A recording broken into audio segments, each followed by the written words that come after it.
What's up, YouTube? Your boy back once again with another sport topic, and today we're gonna talk some football, Houston Texans football. Today we're gonna talk about DJ Reader and the strong possibility that Houston Texans are gonna more than likely lose DJ Reader, especially as we get closer and closer to the starting of the legal tampering period. That people could talk, the teams could talk to the free agents and stuff like that. It's looking more and more like the Texans are gonna lose DJ Reader. I want to explain today why I know a lot of y'all are gonna be upset, if not already upset, that Texas basically going to just let Reader walk out the door for nothing and not get anything back from him. And I want to explain more and so why that is. Something I kind of felt dating back towards the beginning, towards the middle of the season. Like if they don't get a deal done with Reader before the season ends, it's going to be harder to keep him. And then as the off season progresses and we got out of the season ended and the off season progressed, I'm like it's looking more and more that you're going to lose DJ Reader. And I want to explain more so why that is. This is the situation. DJ Reader is the type of guy that you absolutely want to keep. I know all y'all want to keep Reader. I want to keep Reader. DJ Reader is the exact type of guy you want to keep. He was a 5th round draft pick, if I'm not mistaken. It was 5th or 6th round, but I think it was 5th round draft pick. And he's outplayed his draft status by a lot. He's deserving of getting money. He's played exactly well as a guy that you groomed from being a fifth round draft pick to get into this level of one of the hardest people to run against. And that's part of the reason why the Texans' run defense is so stellar, especially after losing Clowney. I mean, I thought this run defense was going to take a huge dip after losing Clowney, and it did take a dip to some degree, but part of the reason why it didn't take a dip, it didn't take a huge dip, was because of DJ Reader. I'll go back to that Thursday night game against the Colts. Even though no Marlon Mack didn't play, they couldn't run the football at all. They could not run the football because they ran to a brick wall every time they seen number 98. He was all in their grill. Same thing against the Patriots on Sunday night. Like he showed up when games and we had big running backs. To be honest, I think the only running back that really did damage to us was Christian McCaffrey. And that's because they was able to do a lot of things with him. I know Derrick Henry had 200 yards in that second game, but that was against the non-Texans. That was against the preseason Texans. Breida didn't play that game because the first game, the game at Tennessee, I think Derrick Henry had under 90 yards. If I'm not mistaken, I think he had 98 yards. Even though I think a lot of that do him a hamstring because it was one run that he could have broke, but he wasn't himself. But for the most part, the Texans can stop the run, and part of the reason why they could stop the run was because of DJ Reader. Now I know the Ravens was able to run on us, and that like they running attack is a whole different type of running attack. Like their running attack that the Ravens have is a whole different type of running attack, especially with Lamar Jackson. But Reader's the type of guy you want to keep. The problem with DJ Reader is that Reader finds himself in a situation that's unfortunate for him, and that's the Texans having so many holes all on the defense, like so many holes, glaring holes, important holes, and also the contract situation with Tunsil and Deshaun. There is really like a game of musical chairs, and Reader's going to be the odd man out. Reader's going to be the one that's standing up with no chair to sit in because of the situation. I think that maybe if Gary Conley was a first team All Pro and Lonnie Johnson was a rookie defensive rookie of the year, then they'll sign him because then the need at corner wouldn't be that dire. And you wouldn't have to spend money or break the bank to bring in somebody. That money you could be using to go sign the corner to get the DJ Reader. Or say Larry Tunsil was locked up already. Like when you made that pick, when you traded them 2 first-round picks, if you would have gave Larry Tunsil a long-term deal then, when it was low, before he ended up getting a All-Pro bid, maybe you would know exactly what your cap situation is, because now Larry Tunsil, he got the All Pro situation, he got the Pro Bowl situation. Now he's looking at 19 to 20 million is what he's saying he wants, and beyond, the Texans going to have to give it to him because they gave him the 2 first-round picks to get him. So you lost 2 first-round picks. You'd be foolish not to give him a contract. So he really got you.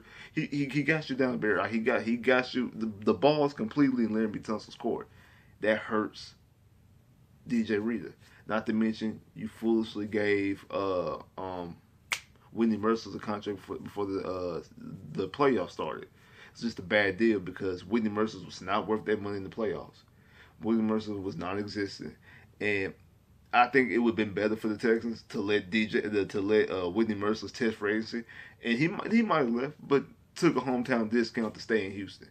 After that, if you had situations like that, I think signing Reader is a no-brainer.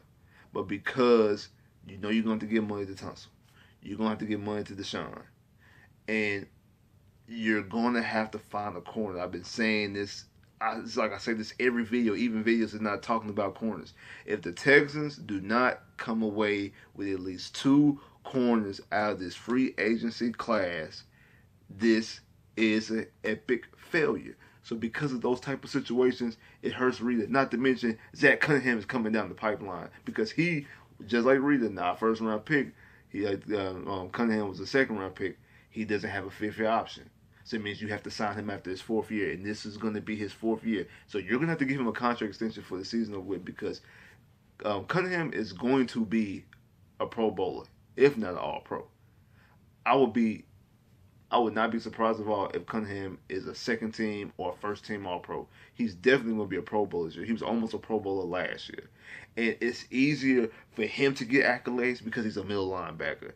Those guys, they see on the screen more than they do defensive tackles. Now, if Reader was a sack artist, if he was somebody like a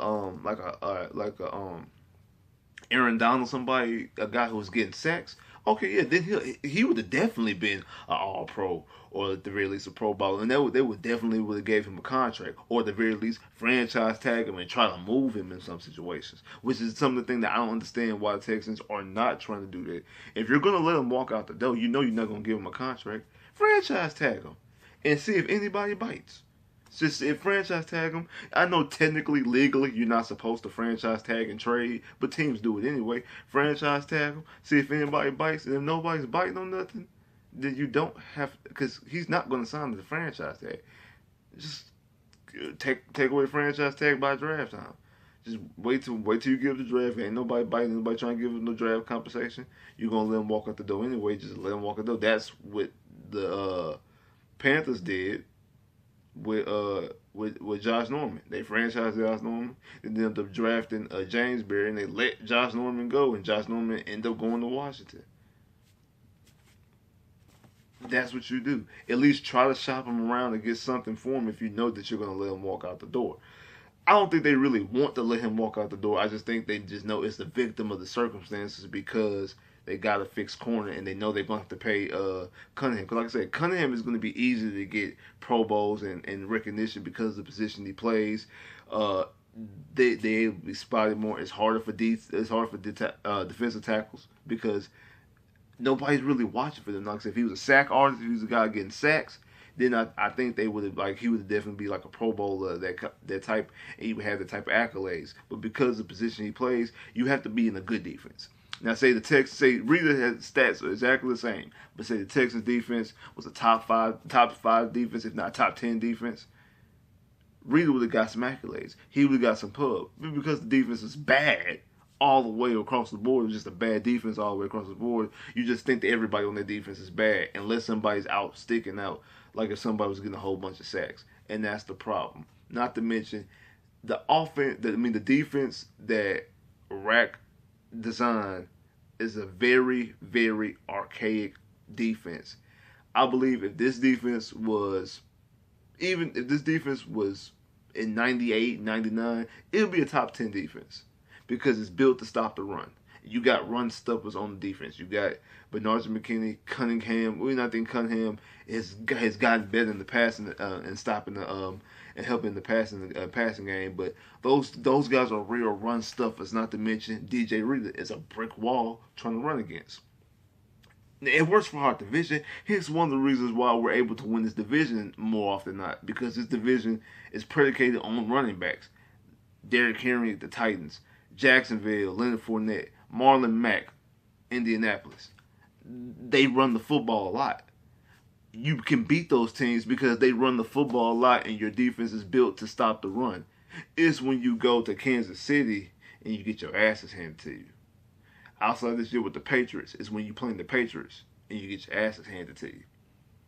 It's Baltimore. They running style is completely different with Lamar Jackson. They have an exotic run style, but they can also hit you over the head. It's when you're playing the Saints when you playing the Eagles, when you playing teams who pass the ball a lot, they shred you non-stop. The Denver Broncos with Drew Lock shredding you non-stop because the defense is built to stop the run. Like was it Lynch? Is it with Lynchy? That's the running back name. He didn't do anything against us. Like this defense is built to stop the run, and part of that reason is because of DJ Reader. It's just not in today's NFL to make that the main point of your defense. Stop the run, stop the run, stop the run. Now back in 98, 99, 2000, 2001, 2002, 2003, maybe up to 2005, you got away with that and that being the mainstay of your defense and you were a top 5, top 10 defense. Not in 2018, 19, and now 2020. It's not going to fly in today's NFL. It's just really not. So DJ Reed just finds himself in a situation, like I said, if the corner, I think more importantly, if the cornerback position, even with Tunsil coming down, even with you gotta give a deal to Tunsil, even with Cunningham coming down the pipeline, if your cornerback situation was sold up, if you didn't have to worry about corners, if Roby was signed to a long-term deal last year, if you signed him more to a 1-year proven deal, or like I said, if Garyon Conley, you knew for a fact that Garyon Conley is a shutdown corner. Even though I like Garyon Conley a lot, but we don't know if he's going to be a shutdown corner. If Garyon was an all-pro and Lonnie Johnson was a defensive rookie of the year, if you had those two positions locked up and you just need other corners to help fill out the roster, Reader gets a deal. I think they get Reader a deal, or at the very least franchise tag him and every intentions on keeping him. They would give Reader a deal. What is it? I think some of the talks is talking about maybe around 11, 12 million. Cause I think if he gets franchise tag, I think he gets franchise tag at 14 million. So you're looking at 11, 12 million that you're trying to sign them for legitimately that he'll take. Because you know you don't want to give him the franchise tag money. You know you don't want to give him over 14 million. It's just that, like I said about the Darren Fells, that's $3.5 million that you wasted because you already had titles on the roster. That's $3.5 million that can go towards something else. I'm not exactly. I can't remember the exact numbers what Merciless is getting per year, but those numbers add up. Like I said, you keep eating off the dollar, man. You keep spending $4 here, $5 there. You think, oh, I ain't really spending no money. I'm only spending $4-5. Those $4-5 add up, and you like, damn, I end up spending $55. How I spent $55? I just bought that for $5 and that for $4 and that for $3. That shit add up, and you keep on buying shit like that. And that's the situation. So you messed off money like that. Not to mention you gotta have money to go towards because you gotta fix the secondary. Because I don't care who's your pass rusher. You can have all the great pass rushers of all time. Those back when quarterbacks are getting the ball out as quick as Patrick Mahomes throwing it downfield, and receivers are getting open. Receivers still gonna get open. You gotta have somebody on that back end that you can trust, that can cover. You can't just have some bums back there. So I just think that that's the reason why Reader's going to end up getting let go. I hate it because, like I said, Reader is the type of guy that you want to keep. 5th round pick who's definitely outplayed that position. Like, he is outplayed that draft status. He deserves to get paid. And he deserves to be on the team. I really want to see him on the team. I just don't see, because of the situation that they're in, like I said, it's a game of musical chairs, and he's basically just the odd man out. He's the guy that you could look at like, we could find a nose tackle more so than we could find a corner. We gotta pay big money to get this corner. Like Byron Jones, DJ Reader, James Berry, DJ Reader, Chris Harris, DJ Reader. Like, we gotta spend money, and then not to mention we're gonna have to get another corner to pair up with him too. Cause we're not just getting him. We gotta get another corner to pair up with him. It's not like it's just gonna be him by himself. So when you do stuff like that, Reader's the odd man out. That's just what it is. And unfortunately, just like Clowney, you're gonna lose him for nothing. At least with Clowney, they did get something back. Cause I like Jacob Martin, but you're gonna lose him for nothing, like you did Bouye, like you did Mario Williams back in the day. Who's another guy that we just let walk out the door and didn't get nothing for? Oh, Dante Robinson. Like, letting guys walk out the door. Is Reader the worst one? Or is it Bouye? Bouye might be because Bouye was undrafted free agent, and yeah, Bouye was undrafted free agent, and I think he got paid. He got paid the high salary. I think he got the biggest. I think at the time he signed the biggest deal for a cornerback. I know he was the big. I know he was the highest paid corner out of that free agency class. So you let a guy get big money, and you just let him walk. And like I said, that's when I had issues with Rick Smith. That's when the issue with Rick Smith raised eyebrow with me. I'm like, yeah, I can't rock with that. So that that's pretty much the situation. You're gonna be in that same situation like with Bouye, like with Mario Williams, like with Dante Robinson. You just letting guys. Funny, all these guys happen to be on the defensive side of football. Uh, you just let these guys just walk out the door for nothing. I think they really can go somewhere and be a mainstay on the championship defense. Like say if I don't know those talks that the Titans have interest, I'll let DJ really go to like the Kansas City or something like that. And he might want to go to Tennessee just so he can stick it to the Texans twice a year. Who knows? But like, damn. Like it's just completely unfortunate that you're gonna lose him for nothing because of the situation that you win, a situation that you caused. So this is stuff that you kept kicking down the road and kicking down the road and kicking down the road. Now you're at the point where you gotta pay the bill, and now you ain't got enough bread to pay that bill because you keep kicking your bills down the road, down the road, down the road. Now it's time for you to pay up, and you can't do it because you can't afford it. Like, share, subscribe if you haven't. Comment below if you haven't. Click that bell, get more videos. I holla.